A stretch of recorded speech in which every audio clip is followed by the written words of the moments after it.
A gente tanto fala dos militares, tanto falamos do Centrão. E do Bozo então? Um autoritário, um mentiroso, um cara que trabalha o dia todinho contra a democracia. Um verdadeiro cretino. Mas a gente não fala o suficiente sobre o PSDB e o PT. Pois é, mas deveríamos. A democracia brasileira vive uma crise muito grande.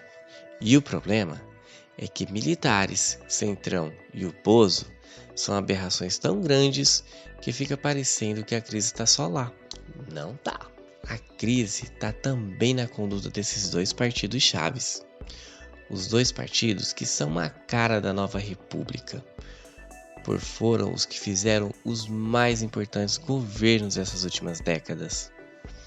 PSDB e PT têm problemas graves e problemas que ficaram claros no seu comportamento na Câmara dos Deputados há algumas semanas. Então, por favor, antes de mandar o meme do Diabo Vermelho e falar sobre a falsa equivalência, vamos botar o pé no chão e vamos conversar. Porque precisamos ter uma visão realista do tamanho do buraco em que nos metemos. Eu sou o Drico, coordenador dos ativistas digitais do PSOL. Você conhece os ativistas digitais? Não? É um grupo de militância orgânica de luta, tanto nas ruas quanto nas redes sociais. A gente está construindo um coletivo de comunicação e luta. E estamos em todas as redes sociais. Você está indignado com a situação do Brasil? Então, segue nossas redes e vem lutar com a gente. E esse aqui é o nosso canal no YouTube, o Socialismo e Liberdade. Se inscreve aqui, dá aquele like, ajuda no engajamento, galera. Compartilhe, comente e faça com que esse vídeo chegue em mais pessoas. Agora, bora lá! Vai, Dan, roda a vinheta.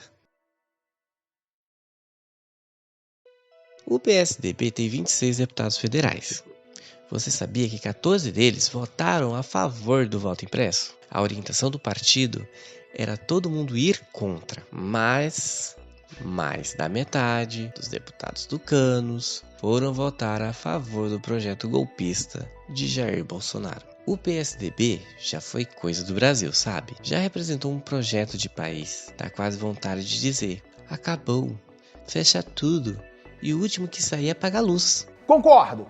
Mas não é só isso. Tem um negócio que é muito pior. Na reforma da legislação eleitoral, o PT votou em peso pela volta das coligações partidárias. Isso é um horror para um partido que diz defender o debate de ideias, que diz ser contra o Centrão. Vamos mergulhar nisso, porque é fundamental. Essa coisa toda não é muito simples, e muitos políticos aproveitam de boa parte das pessoas não entenderem as regras do jogo.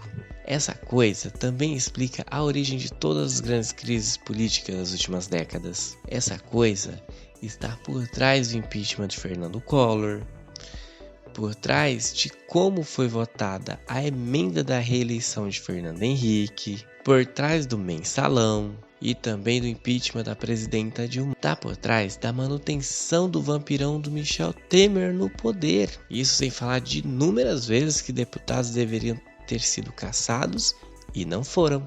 Sempre que olhamos para um governo, qualquer governo, e vemos ali um Frankenstein ideológico, essa coisa tá lá. Essa coisa é como funciona a relação entre o presidente da República e o Congresso Federal. Um presidente no Brasil não consegue governar sem apoio grande no Congresso. É inevitável que, para mexer em políticas públicas, ele tenha que reformar a Constituição algumas vezes durante o seu mandato. E isso exige o apoio de 3/5 da Câmara e a mesma coisa no Senado. Como é que se monta essa base de apoio?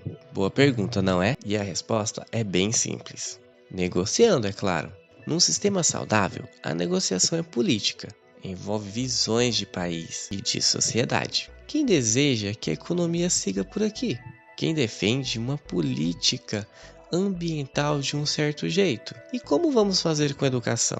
O presidente oferece encampar algumas políticas públicas de certos grupos e, em troca, esses grupos dão base de apoio.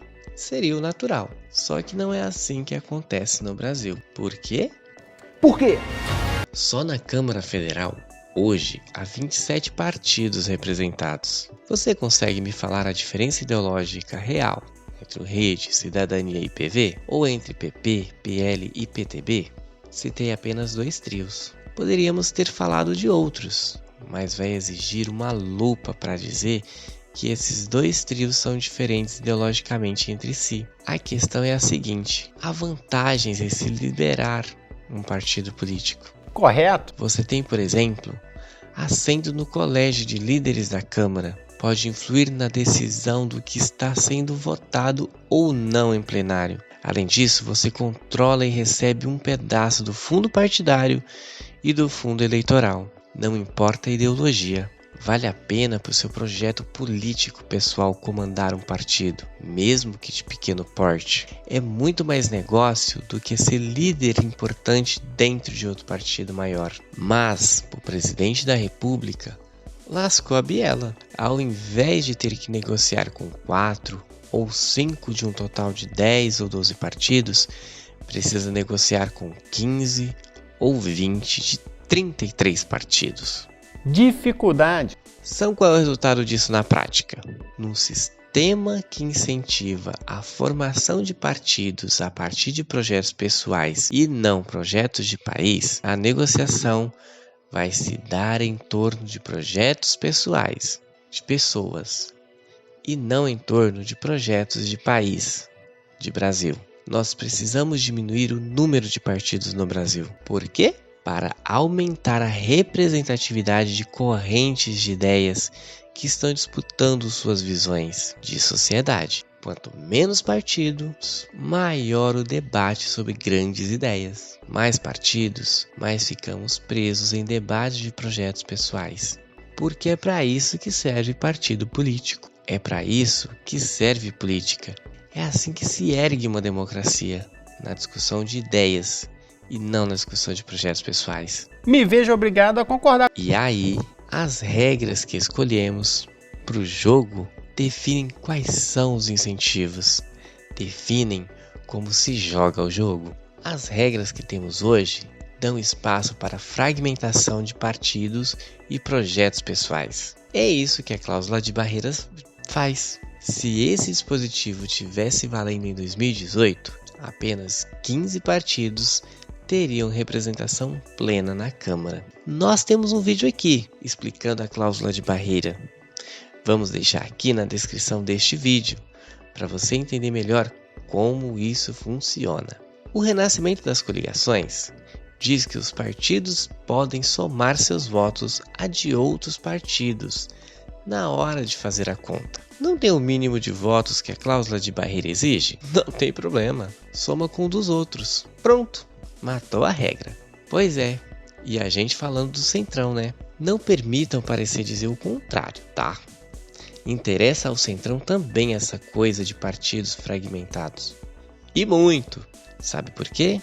Porque interessa ao Centrão o jogo no qual o poder pessoal esteja acima do debate de ideias sobre o país. Só aí a gente olha como o PT votou. 48 votos a favor da volta das coligações e 3 contra. Foi o PT que colocou de volta a regra das coligações e votou pesadamente a favor delas. Por quê? Tem alguns motivos. Primeiro, tem o jogo regional.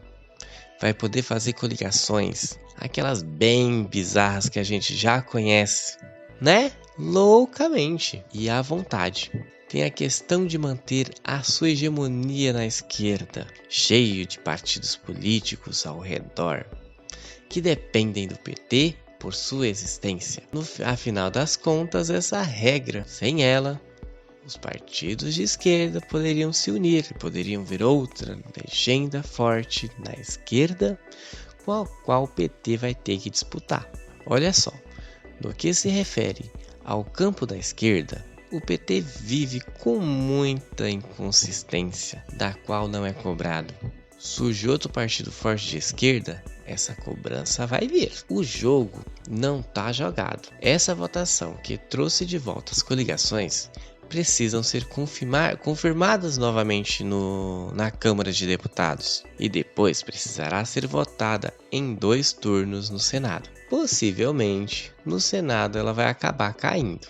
Mas a gente não pode esquecer que esses dois partidos, o PT e o PSDB, são partidos que foram muito importantes no passado recente. Partidos que representam realmente visões de país. Ou representavam. Há poucas semanas, os dois jogaram contra a melhoria da democracia brasileira. Os deputados tucanos pensaram em seus projetos pessoais. Os petistas no seu projeto corporativista. Nenhum dos dois grupos pensou no Brasil. Não bastasse um proto-ditador do Planalto. Não bastasse os militares querendo participar da política de novo à força. Não bastasse o centão abocanhando tudo que vê pela frente. Olha o buraco no qual nossa democracia se meteu. Ele é fundo, viu? Bom, galera, é isso aí. Compartilhe esse vídeo com o máximo de pessoas que você puder, porque as pessoas precisam entender a luta que temos pela frente. Esse vídeo é dedicado a Mari, do Núcleo da Penha. É a pessoa mais teimosa do mês. Brincadeira, é uma guerreirinha. E obrigado pela inspiração para esse roteiro. E agora, galera, para socialismo e liberdade, digite 50.